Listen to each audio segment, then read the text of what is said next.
Everyone welcome back to my channel. So आज की जो अपडेट है आप देख सकते हो वो ऑयल इंडिया लिमिटेड की तरफ से है। ऑयल इंडिया बेसिकली अपना स्टेट वाइज रिक्रूटमेंट निकालता रहता है और ये जो आई है ये आसाम और अरुणाचल प्रदेश की कुछ डिस्ट्रिक्ट्स हैं तो ये वहाँ से आई हुई है। ओके, तो यहाँ पे डिफरेंट पोस्ट है।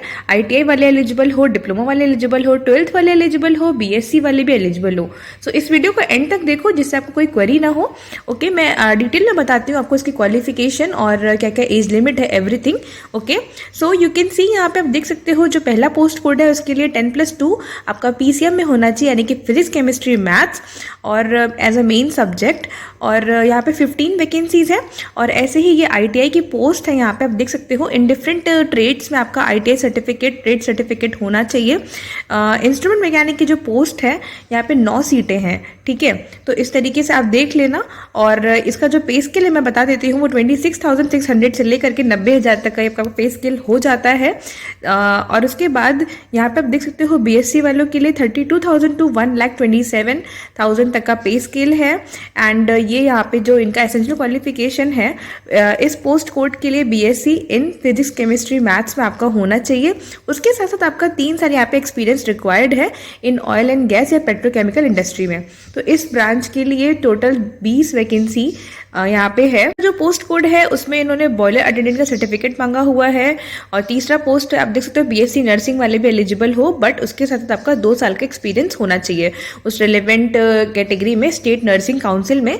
उसके लिए टोटल सीट जो है वो 8 सीट है। ओके, तो अब मैं डिप्लोमा वालों की बात करूँ तो उनका पे scale you can C 37,000 to 500 to 1,45,000।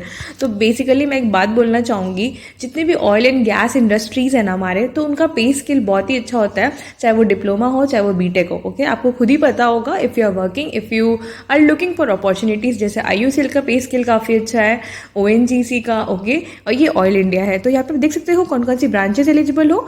Diploma in civil और जिसमें कि टोटल 4 सीट है, डिप्लोमा इन मैकेनिकल 3 सीट है। एक चीज़ यहाँ पे बात कही है इन्होंने डिप्लोमा वालों के लिए, kindly note that apart from diploma in mechanical engineering other similar diploma of mechanical engineering with any prefix और suffix will not be considered.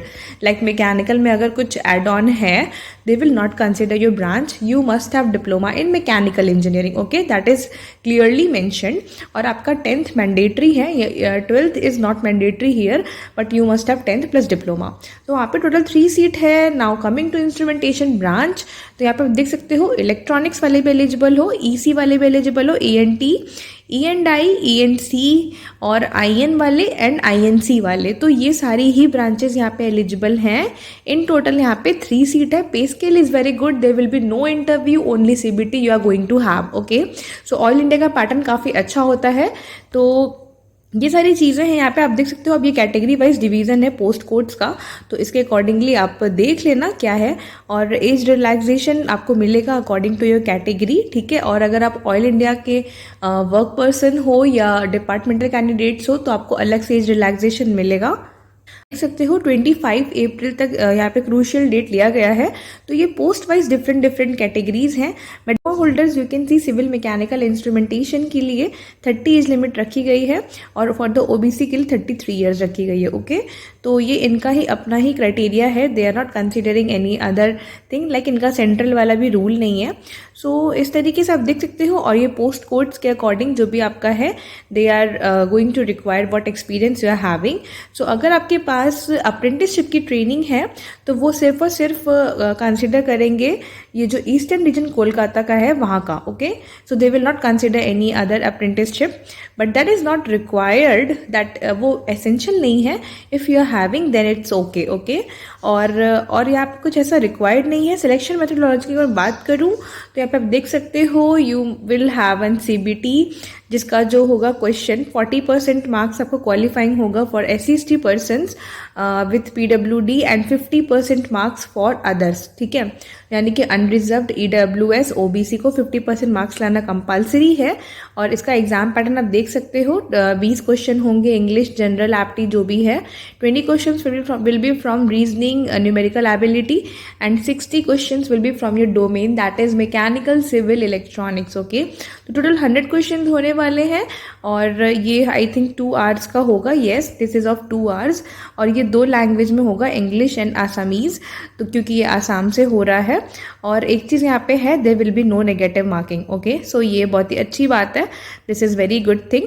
आप जैसे सारे क्वेश्चन अटेम्प्ट कर सकते हो और वो आपको कहीं ना कहीं बेनिफिट करता ही है। Okay, coming to one important point, ये यहाँ पे बोल रहे हैं valid employment exchange registration card और जिला सैनिक welfare office registration card for ex serviceman. ठीक है, अगर आप एक्स सर्विसमैन हो तो आपको ये मैंडेटरी है, जो भी स्टेट का होता है ना रजिस्ट्रेशन एम्प्लॉयमेंट एक्सचेंज का, that is so date of birth है, सर्टिफिकेट है, सो आप उसको दिखाओ और सारे डॉक्यूमेंट्स हैं, ये सारी चीज़ें आप देख सकते हो।